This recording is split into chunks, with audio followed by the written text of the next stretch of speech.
अस्सलाम वालेकुम दोस्तों, आपके अपने चैनल प्योर देसी टिप्स में हम आपको खुशामदीद कहते हैं। मेरी तमाम दोस्तों से गुजारिश है कि चैनल को सब्सक्राइब कर लें और बेल आइकन को दबाना हरगिज़ ना भूलें ताकि आने वाली हर वीडियो का नोटिफिकेशन आपको मिल सके।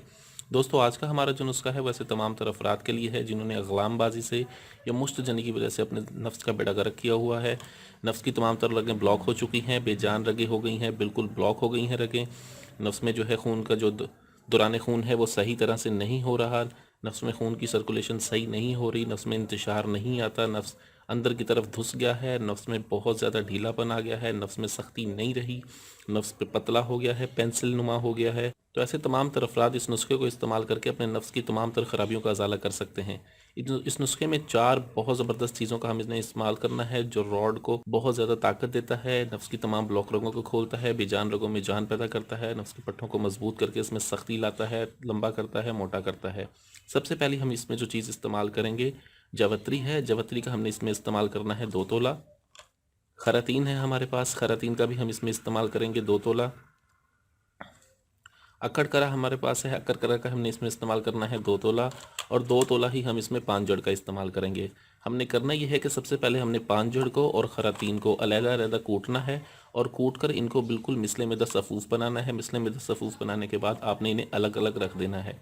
उसके बाद आपने अक्कड़ करहा को अच्छी तरह से बिल्कुल मिसले में 10 सफ़ूफ़ बनाना है। मिसले में 10 सफ़ूफ़ बनाने के बाद आपने इसमें जावित्री शामिल करके उसको भी बिल्कुल अच्छी तरह से पीसें और पीस के इसको ज़ोरदार हाथों से 2 घंटे तक खरल करें। जब ज़ोरदार हाथों से खरल करेंगे, ठीक है, ये अपना तेल छोड़ेंगी। आप इसको जितना ज़्यादा खरल करेंगे उतना ज़्यादा ये मुलायम पाउडर बन जाएगा, मुलायम सा पेस्ट बन जाएगा।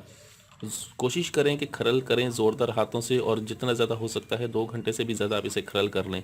जब ये तमाम चीज़ें आपकी अच्छी तरह से खरल हो जाएं, उसके बाद आपने तिलों का तेल लेना है 30 ग्राम, 30 ग्राम आपने रोगने माही लेना है और 30 ग्राम ही आपने लेना है जैतून का तेल। इन तीनों को आप शामिल, तीनों तेलों को मिक्स करवा लाएं, ठीक है। मिक्स करवा के लाके आप इसे कढ़ाई में डालें और कढ़ाई में डाल के इसको गर्म करें। जब ये तेल पकने लग जाए तो ये तमाम चीज़ें आपने इकट्ठी नहीं डालनी बल्कि इसकी आधी आधी चम्मच आप उसमें शामिल करते रहें, ठीक है, और इसको अच्छी तरह से हिलाते रहें। आधी आधी चम्मच शामिल करते रहें और हिलाते रहें। जब ये तमाम सफ़ूफ़ उसमें शामिल हो जाए, ठीक है, अब आप इसको 1.5 घंटे तक हल्की आंच पर पकाएं और मुतवातिर हिलाते रहें। 1.5 घंटे की पकाई के बाद आप इसको जी छानने की ज़रूरत नहीं है, ये इसको एज इट इज़ आपने निकाल लेना है और इसका इस्तेमाल करना है, ठीक है। रोज़ाना रात को सोने से पहले 10 कतरे इसके इस्तेमाल करें। शादीशुदा हजरात इसके इस्तेमाल के तकरीबन 10 दिन तक हम बिस्तरी से मुकम्मल परहेज़ करें। रॉड की लंबाई, मोटाई, सख्ती और ताकत के लिए बहुत आला नुस्खा है। वीडियो अच्छी लगी हो तो इसे लाइक, शेयर और कमेंट ज़रूर करें। मुझे अगली वीडियो तक के लिए इजाज़त दें। अपनी सेहत का बहुत ख्याल रखें। शुक्रिया। अल्लाह हाफ़िज़।